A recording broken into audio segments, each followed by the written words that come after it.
জয় জয় শ্রী রাধে। বলি কৃষ্ণের কটু বচন শুনি তখন রাধার মন নাহি করে কিছু আবরণ। স্পষ্ট রূপে রাধারে করে নিবেদন। গোপরমণির সঙ্গ সাথী নাহি করে মনেরও আরতি। রাধারও প্রীতি নয়নেরও তারামণি। ঋতু সকল আসে যায় মধুকর মধুকরে পান।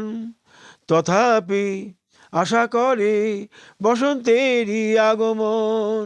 গোবিন্দ বলছেন রাধার কটু বচন শুনি গোবিন্দ কহেন তখন কৃষ্ণের মন নাহি করে কিছু আবরণ।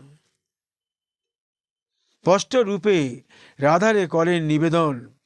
গোপরমণির সঙ্গসাথী নাহি করে মনেরও আরতি। রাধারও প্রীতি নয়নেরও তারামণি। হ্যাঁ, ঋতু সকল আসে যায় মধুকর মধুকরে পান। তথাপি করে আশা বসন্তের আগমন। রাধারানীর এই যে কথাগুলো আগে আমি বলে গেছিলাম, মোবাইলটা বন্ধ হয়ে গেল, তো তারই ফলস্বরূপ রাধারানী ওই কথাগুলি বলেছিলেন ললিত মাধবী ললিতাকে। তো এই ললিত মাধব যে আস্বাদন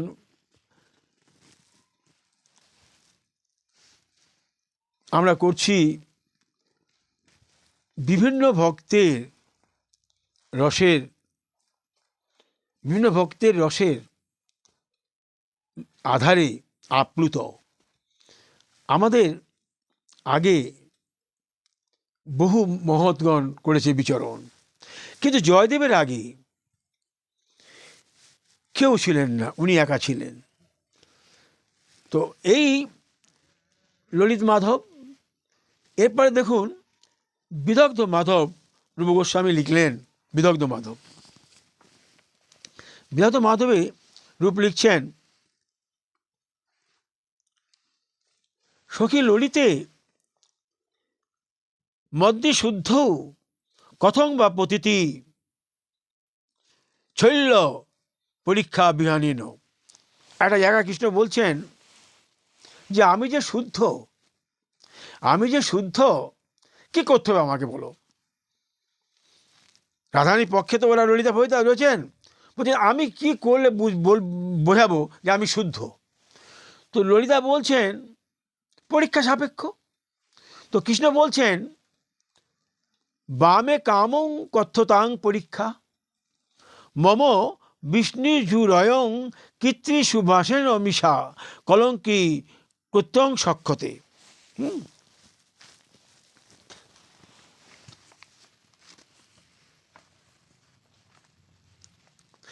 কৃষ্ণ বলছেন বামে মানে হে প্রতিকূলে, সে পরীক্ষা কিরকম রূপ নিজ স্বেচ্ছায় বলো কবু না হইবে বিরূপ।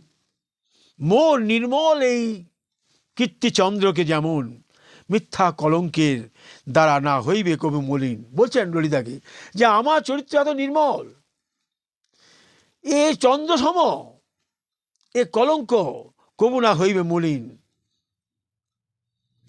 তো ললিতা বলছেন সংস্কৃতে বলছেন ললিতা কি বলছেন তমুন্নদ্দে রাধাস্তন কনক কুম্ভা অন্তর্মনীল তনু জালি কলরগ বতী মুগ্ধয়পনয়িনী যদি খবরমুক্ত কলয়সী করং নায়ক মনৌ ততস্তে ধস্তাব্দ প্রচরতি যশ মণ্ডল শশী।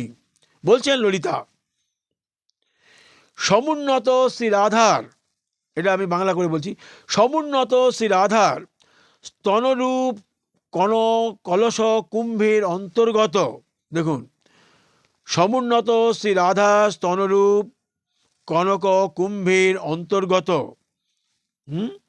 যে লোমাবলী রূপা কালো ভুজঙ্গ যুবতী বিরাজিত, তাহার মধ্য দেশে প্রণয়শালী যে নায়কমণি ঠিত। অক্ষুব্ধ চিত্তে তাহাতে হস্তখানি পারজ্যোতি করিতে অর্পণ স্থাপিত, তবে তোমার কলঙ্ক মুক্ত যশস্বী হইবে প্রচারিত। তাহলে রবীন্দ্র বলছেন আমার কি করতে হবে? ললিতা কি অদ্ভুত কথা বললেন। কৃষ্ণ বললেন, বাংলা করে বলছি, হে প্রতিকূলে সে পরীক্ষা কীরকম কিরূপ, নিজ স্বেচ্ছায় বলো কবু না হইবে বিরূপ। মোর নির্মল এই কীর্তিচন্দ্রকে যেমন মিথ্যা কলঙ্কের দ্বারা কবু না হইবে মলিন। ললিতা বলছেন, সমুন্নত শ্রী রাধার স্তনরূপ কনককুম্ভের অন্তর্গত যে লোমাবলী রূপা কালো ভুজঙ্গ যুবতী বিরাজিত, তাহার মধ্য দেশে প্রণয়শালী যে নায়কমণি অধিষ্ঠিত, অক্ষুব্ধ চিত্তে তাহাতে হস্তখানি পারজ্যোতি করিতে স্থাপিত, তবে তোমার কলঙ্ক মুক্ত যশস্বী, যশস্বী মানে চন্দ্র, তোমার কলঙ্ক মুক্ত যশস্বী হইবে প্রচারিত। কৃষ্ণ কৃত্রিম তাসের সঙ্গে অভিনয় করে বলছেন, হায় নিষ্ঠুরে। উনি সংস্কৃত করে বললেন, কৃত্রিম ত্রাস ও অভিনয় ভয়ের সঙ্গে বললেন, হন্ত নিঠুরে। নাম নেই বল ললিতাসী, নাম নেই বল ললিতাসী, যদল্যসী যাবদর্থে গরিয়সিং সর্প ঘটাক্ষাং পরীক্ষাম উপমুক্ষসী। কৃত্রিম ভয়ের অভিনয় করে বললেন, হায় নিষ্ঠুরে, তুমি নামেই কেবল ললিতা, কার্যে কারণে হও তুমি বিপরীতা।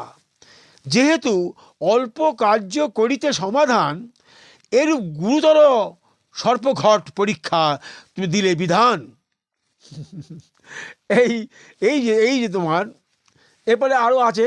আমি একটা বলতে চাইছি এখানে যে আজকে তোমার এই যে বিদগ্ধ মাধবে এতখানি এগিয়ে গেলেন রূপ গোস্বামী পাদ, কম এগোননি, হ্যাঁ কম তিনি এগোননি।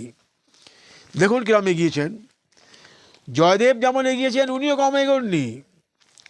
সমুন্নত শ্রী রাধার স্তনরূপ কনককুম্ভের অন্তর্গত যে লোমাবলী রূপা কালো ভুজঙ্গ যুবতী বিরাজিত, তাহার মধ্য দেশে প্রণয়শালী যে নায়কমণি অধিষ্ঠিত, অক্ষুব্ধ চিত্তে তাহাতে হস্তখানি পারজ্যোতি করিতে স্থাপিত, তবে তোমার কলঙ্ক মুক্ত যশস্বী হইবে প্রচারিত। কম উনি অগ্রসর হননি। বলার উদ্দেশ্য, প্রথমে ছিলেন আমার এই জয়দেব, তার সম্মুখে কেহ ছিল না।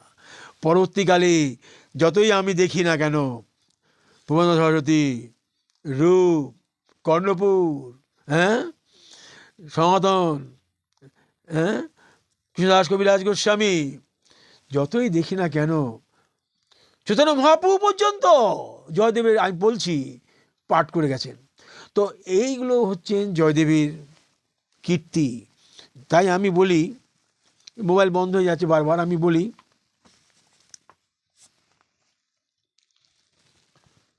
জয়দেবকে আস্বাদন করতে হলে মনের প্রসারতা, মনের প্রগল্ভতা, মনের উন্মুখতা, মনের গভীরতা, মনের উদ্দীপনতা বাড়িবে যত, প্রসারিবে তত, হ্যাঁ বিস্তারিবে তত, বিচিত্র রসভাণ্ডার হইতে বিগলিত রসসুধা প্রবাহিত হইবে তত। জয়দেব সবার অগ্রে করিয়াছেন বসি, জয়দেব সবার অগ্রে রহিয়াছেন বসি। জয়দেবের আবির্ভাব সম্পর্কে মতদ্বৈত আছে। জয়দেব চরিত্রকাররা বলছেন খ্রিস্টীয় 1500 শতাব্দীতে বিদ্যমান, কিন্তু ইহা অপেক্ষা পূর্বযুগে আবির্ভূত হইয়াছিলেন। তার প্রমাণ কি? গ্রদাপতি লক্ষণ সেন রাজসভায় তিনি কবিরূপে অলঙ্কৃত করেছিলেন। গীত গোবিন্দের লাস্টে লেখা আছে,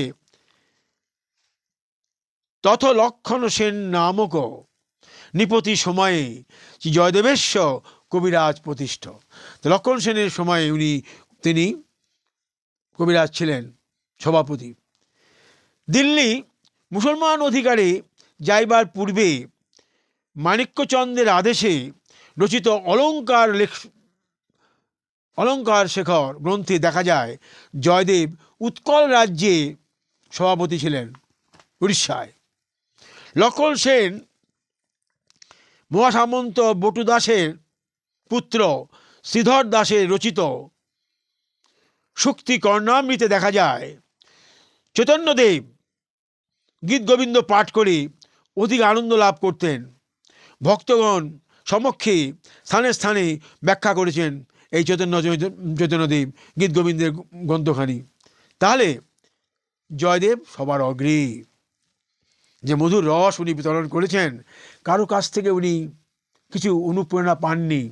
হৃদয়ে অনুপ্রাণিত, হৃদয়ে রসান্বিত, মানস চোখে উন্মূলিত রাধাকৃষ্ণের প্রেম রসে উনি আস্বাদিত, রাধাকৃষ্ণের প্রেম রসে উনি রূপায়িত, রাধাকৃষ্ণের প্রেম রস রূপায়ণে উনি দৃঢ় সংকল্প উনি করেছেন, গোবিন্দ আস্বাদন করেছেন, এসে লিখে দিয়ে গেছেন তেই পদ পল্লব মুদারম।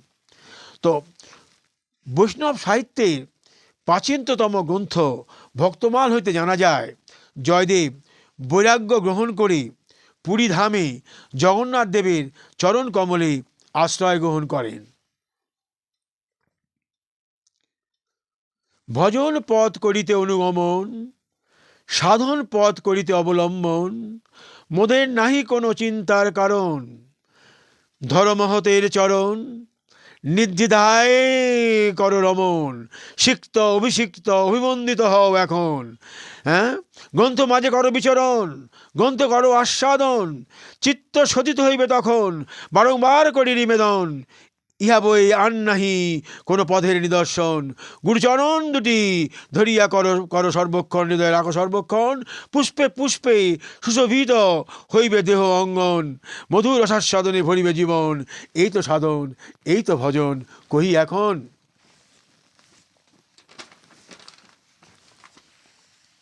পরিশেষে জয়দেবের চরণে করি নিবেদন,